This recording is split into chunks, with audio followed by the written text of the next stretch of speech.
Welcome to Research Talk. In this video, I'm going to talk about philosophy of phenomenology.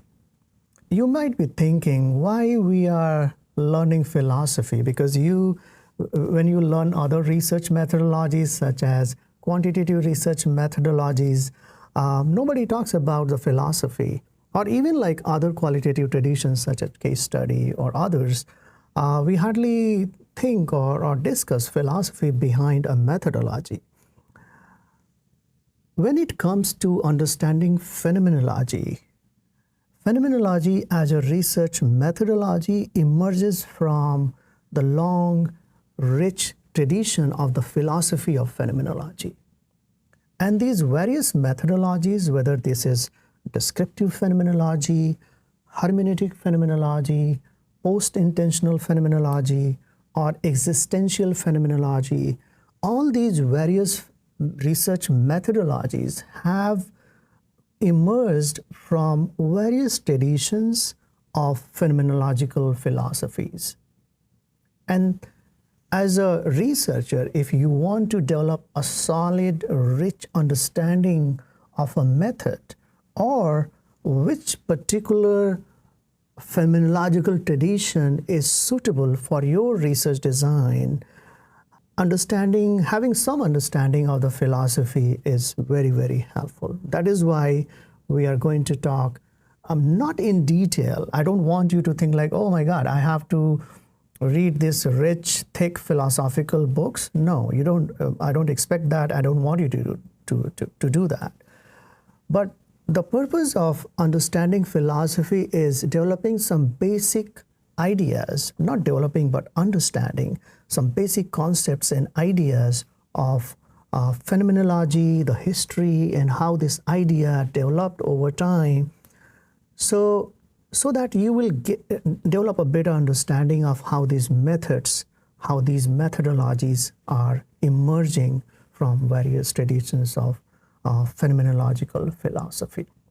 So that's a reason, that's a rationale why we are going through these philosophy and developing some basic understanding. I'll help you go through that. So let's start with the first philosopher who is considered the father of phenomenology, and his name is Edmund Husserl.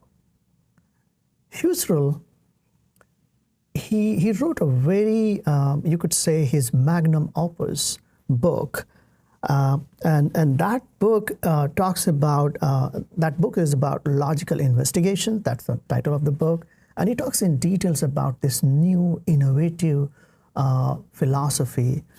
That's why he's considered the father of phenomenology. To understand Husserl's ideas and his new innovative philosophy, which is called phenomenology, it is important to understand what was prominent idea existing at that time, because Husserl challenged those existing ideas, philosophical ideas, in a response to developing his own new philosophy of phenomenology. So at that time, the existing prominent philosophy was Descartes. It was developed by another philosopher, René Descartes. He developed these ideas towards the end of 1500, at the beginning of 1600. And René Descartes is considered, a French philosopher, considered the father of modern philosophy. So let's first spend some time understanding René Descartes' idea of his philosophy, and then it will be easy for us to understand phenomenology. So one of the key ideas that Descartes propounded was the idea of mind-body duality. Descartes argued that the world that we see around us consists of two substances, and he called these substances as mind substance and body substance. What is mind substance?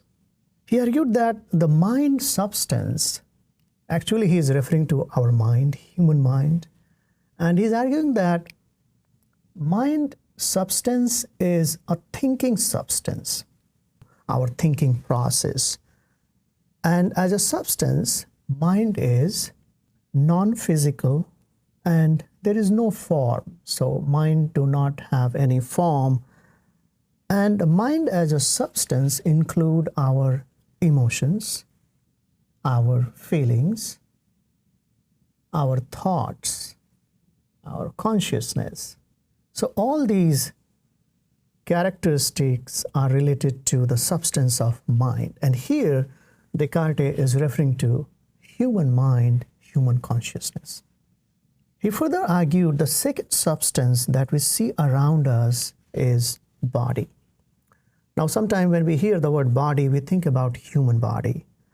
But Descartes uses the word body in a broader sense. It includes our human body for sure, but also include the things around us, the object around us that we see in our day-to-day life.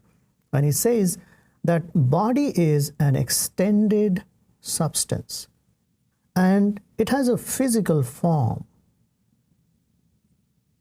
So anything, this marker I'm writing right now, it has a physical form or shape and it takes space. It has certain attributes. So that's what he talks about. So Descartes says that the word is made of two substances, mind, which is a thinking substance, no form, no physical entity, and mind include our emotions, our feelings, thoughts, consciousness. So that's a mind substance. The second thing he talks about is the body substance, extended substance, anything that we see in our surrounding, a tree, a house, or any physical entity that he refers to as bodily substance. So what is the idea of mind-body duality? Descartes argued that mind and body are separate. There is no relationship between the mind and body. And Descartes' philosophy is about epistemology, which means that how to know the word.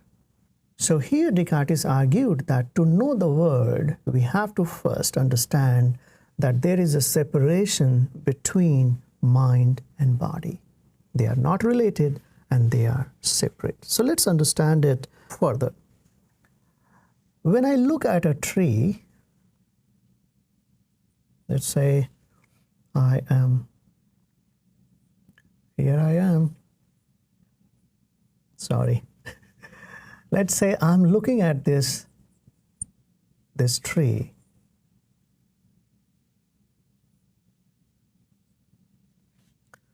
When I look at the tree, and let's understand in Descartes' context, so what is the mind's substance here and what is the body substance in this context? So when I look at a tree, the mind substance is mental representation of the tree, right?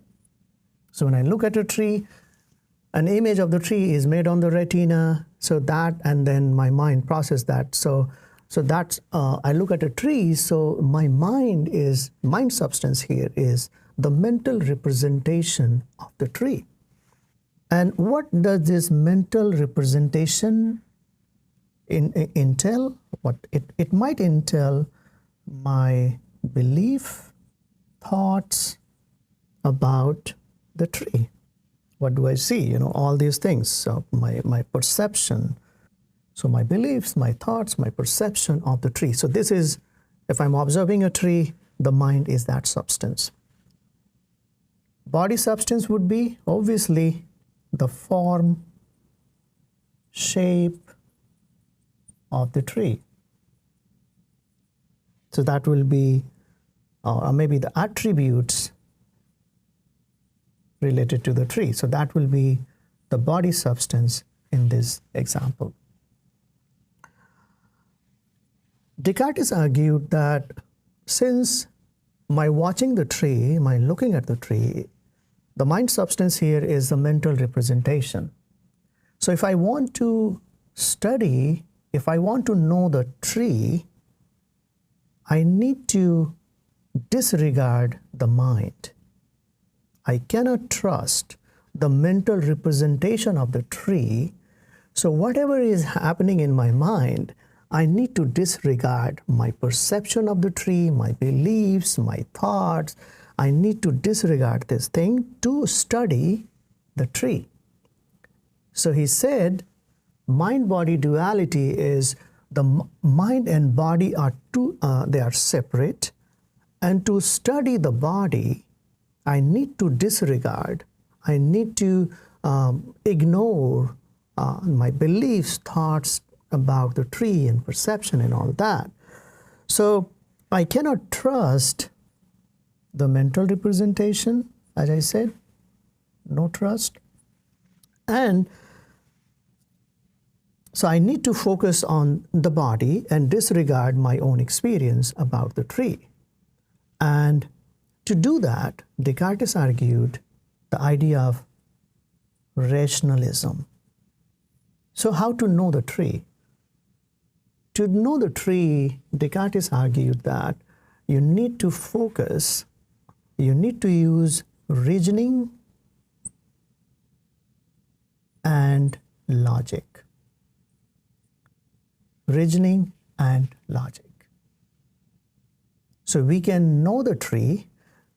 So we need to ignore my experience looking at the tree and focus on use logic, reasoning, and that will help me to understand the tree. He also talked about objective observation.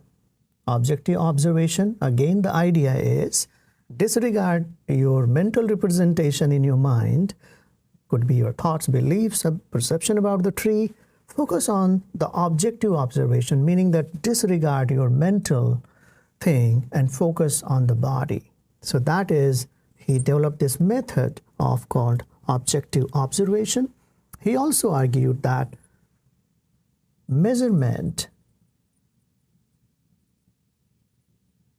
is also an important component of knowing the reality.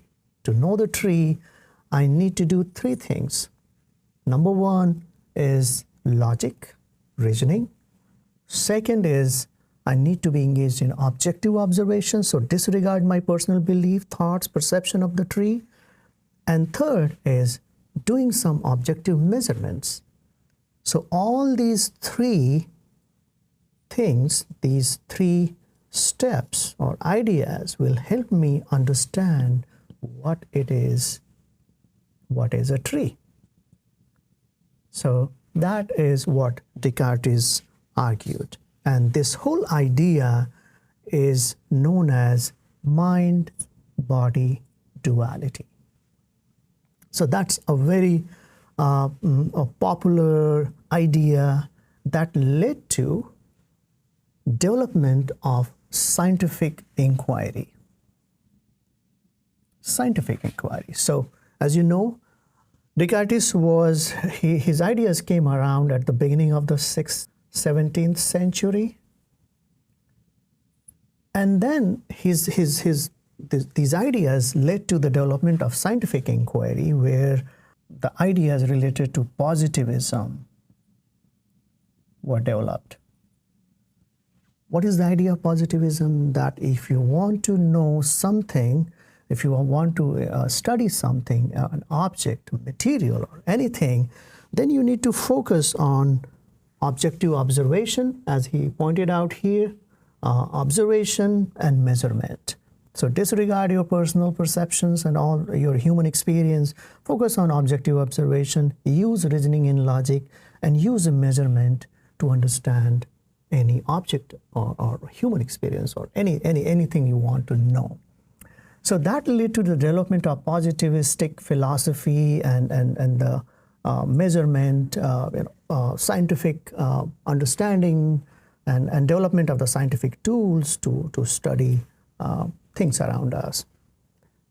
So, and it led to the development of different sciences also. So physical sciences in particularly, material sciences, physical sciences. So basically, it led to it revolutionizes our how to study something. So a lot of discoveries started happening in chemistry, physics, and all those sciences, botany, biology, and a lot of discoveries started making happen. So that was sort of how it revolutionizes our understanding of the world around us. Now, Descartes' method, this objective method that he developed based on mind-body duality, further led to these ideas are being used in psychology as well, meaning that researchers started focusing on, if I want to understand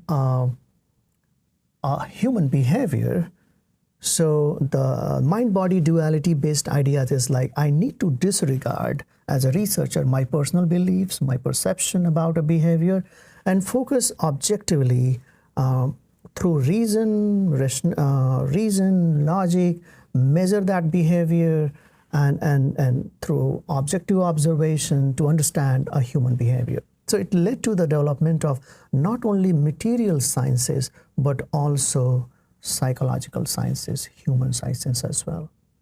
And these ideas were prevalent 1700, 1800, for 200 plus years.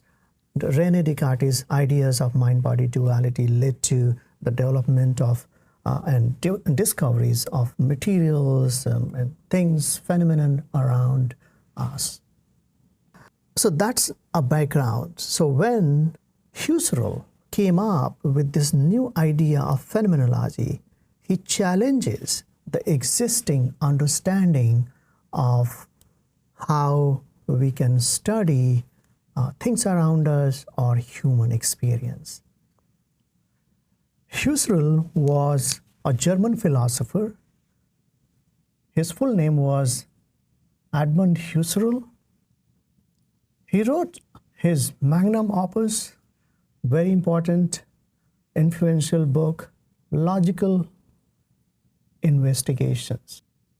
This book came around 1900, and in this book, he talked about this new idea of phenomenology, or how to study any object or human experience. So Husserl challenged the Cartesian idea of mind-body duality, and he argued that mind and body are not separate. Another thing he argued that if we want to study a material, in that case, whatever the method, scientific method is being used based on mind-body duality, they are useful.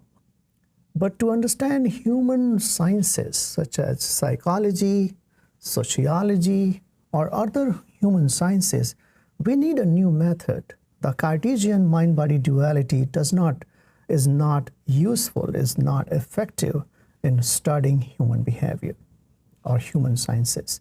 So he came up with, so first of all, he challenged, as I said previously, Cartesian idea of mind-body duality.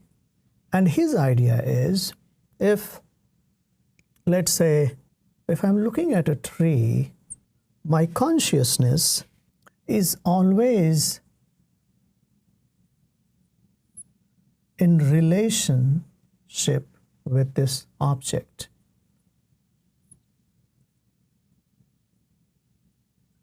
Object of observation. So our consciousness is always in relationship. We are always conscious of something. So our consciousness is always in relationship with the tree. So you remember the Cartesian idea, like that the mind and body are separate. We cannot, depend on the mental representation of objects. Here Husserl argued that we are always conscious of something. So consciousness is always in relationship with the object of observation. So that was his his key idea, and it said this relationship between this conscious relationship. Consciousness is always of something, and this relationship, he used the word intentionality. We will learn more about this later, but right now just understand Husserl argued and challenged the Cartesian idea that mind body are separate. He said, no, mind and body are not separate. Our consciousness is always in relationship of the objects around us, and we need to focus on that relationship. So if I want to understand the tree here, I need to understand this intentional relationship. I need to understand and focus and understand this relationship, conscious relationship between the subject and the object of observation.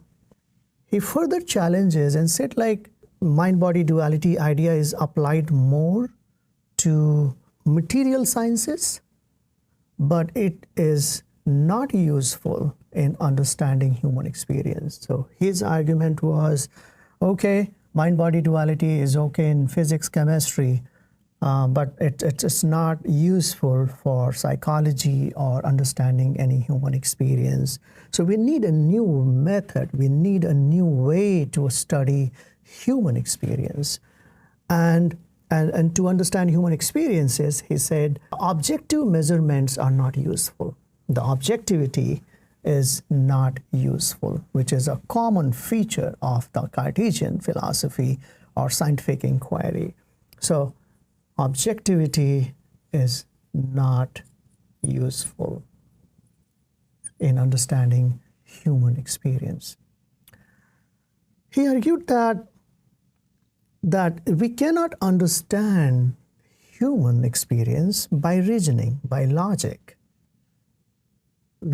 Human reasoning and logic may be useful in materials, but not in understanding human experience. So logic, reasoning, not useful in understanding human experience. And he argued that we as humans, we do not live life objectively in our day-to-day life, right? We do not live life objectively. So since we do not live our life objectively, objective measurements, in the name of objective observation or logic and reasoning, they are not as useful in understanding human experiences, because in our life we are not living life objectively. So how could objective ways of understanding human life would be useful? So won't be useful. He further used a word. He said life word in opposition to the word natural word. So he said that as humans, we are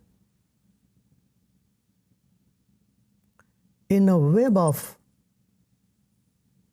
intentional relationship with the object around us.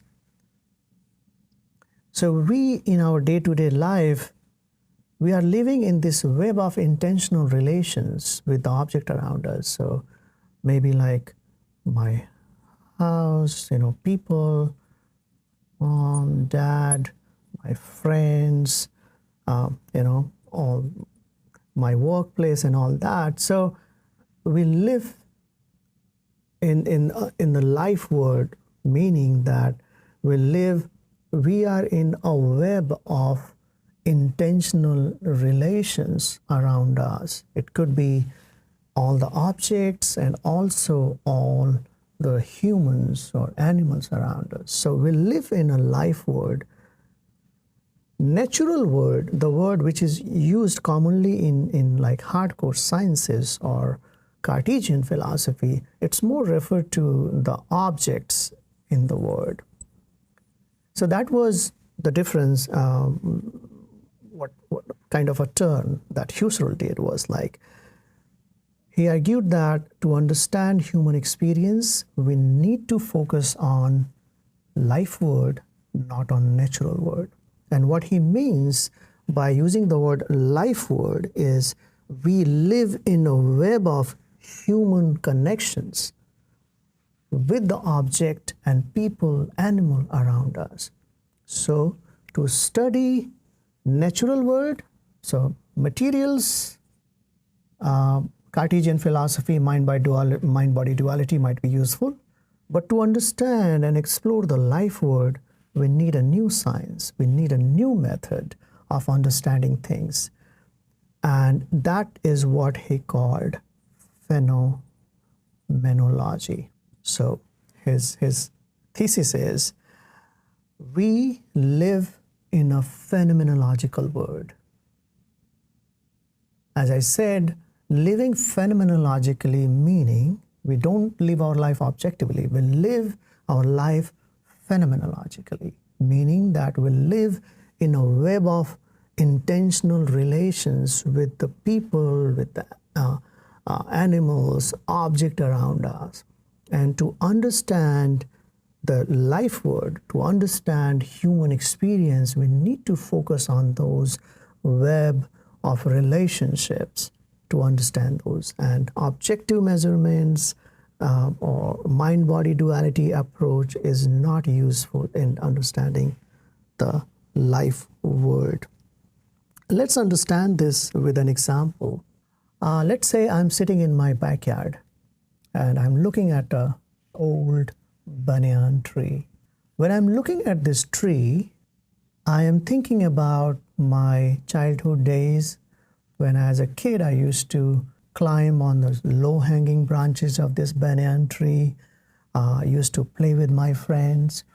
I fell from this tree once and sprained my ankle and spent some time, 1 or 2 days in hospital. So there are some painful memories, some good memories as well. Now, as I'm looking at this tree, I am having all these memories. So to understand my experience, to understand my relationship with the tree, this is where Husserl argued that I need to focus on the intentional relations between the subject and the object of observations. So in phenomenology, what we do, we focus on the intentional relationship between the subject and the object of observation. And to do that, Husserl created a method called epoch. In other words, it can be translated as bracketing. What is bracketing? Husserl says that to understand human experience, the life world that we see around us, we need to set aside, remove our prior experiences, our prior understanding, our perceptions, biases, and then look at the object and feel and see the object as it is. So removing all my preconceived notions about the object of observation is important in phenomenological study. Husserl called this method epoch in German language, but in English it's called bracketing. So that's briefly about Husserl's idea of phenomenology. When Husserl was working on all these ideas his ideas were still undeveloped in a way. He was still working on it. It was like in his lifetime, he said that the further phenomenologist will develop my ideas even more, but this is where he was. So what he did was he developed this new epistemology of phenomenology. He developed this new approach of studying human experience, human behavior, human perception. And he challenged the Cartesian idea of mind-body duality.